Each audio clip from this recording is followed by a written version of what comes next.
So here is how to generate images with AI for free.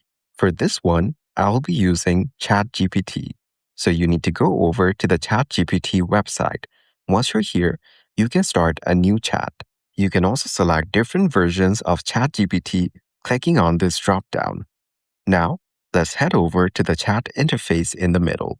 Here, you can use the plus icon to add attachments if you want. You can also use voice for inputting your command. Now let's select Create Image from the bottom.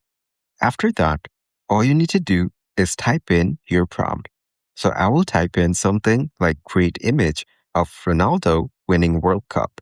And as you can see, it now shows Creating Image. Sometimes it may take a while to get it done, so give it some time to load up. And as you can see, the image is now ready. And it turned out really good. You can click on the image to open it and view it.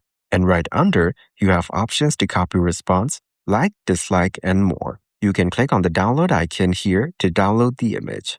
And that's it. That is how to generate images with AI for free.